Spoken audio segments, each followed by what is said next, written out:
As you would have heard this morning, the nominations for this year's Academy Awards have been announced, and so far this season there is no clear standout film.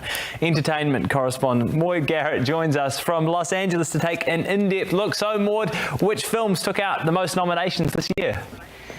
Well, it is a race to the finish line, that's for sure, because there's no clear standout. We've got two movies that have 10 nominations each. We've got Netflix's Roma, that's directed by Alfonso Cuarón, and you've also got The Favourite, which is sort of like a dark period dramedy that's happening there. But both films offering something completely different. The Favourite's bringing that star power action with Olivia Colman already up for Best Actress, and she's flanked by two superstars, Rachel Weisz and Emma Stone, both up for Best Supporting Actress as well. So that's kind of very appealing to Hollywood. When you look at what Roma's doing, it's actually breaking the trends and traditions of cinema. So Alfonso Cuarón is a very established director, but this particular movie is his passion project, which is telling the story basically of his life growing up in Mexico. So it's in black and white, it's in Spanish completely, and because he's the writer and the director, he's already scored alone 4 of those 10 nominations. And the fact that it never had a cinematic release is huge, because usually that is a prerequisite just to get nominated in the first place and to be considered. So yeah, Netflix really changing the way that we watch movies these days. It's interesting, isn't it? So those two got 10 nominations each, coming in close behind the big commercial successes. A Star is Born and Black Panther both scored 8.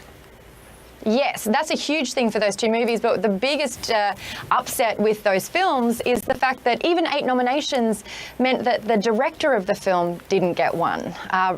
Bradley Cooper not scoring director, which is a huge upset. It's his directorial debut after all, but he managed to direct himself into the Best Actor spot, which is, you know, I think in itself something that's pretty impressive. And Lady Gaga is up for Best Actress, and she's going to compete again with Glenn Close. Both of those women actually tied at the recent Critics' Choice Awards, so that's interesting. But a huge blow for Black Panther. I thought Ryan Coogler did such a great job, and he's only like 31 or 30 when he directed that film as well.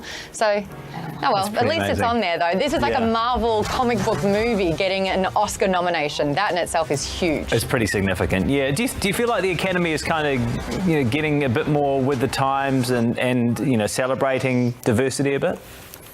Yeah, finally, which is really great. I mean, it was common knowledge that the average Academy member was an old white man. So the fact that we've got a lot of firsts happening here is great.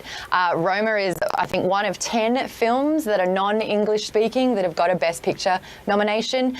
And with that as well, we've got the producer of that film, Gabriela Rodriguez, who I believe is the very first Hispanic female to get a nomination, which is great. Yeah. Also Spike Lee, whose directorial career has spanned 40 years. He's just received his first Oscar nomination, being one of 6 black filmmakers to get that spot, which is a big deal. Yeah. The LGBTQ+ community are loving the fact that 2 films in the Best Film category are covering same-sex relationships, with Bohemian Rhapsody and The Favourite.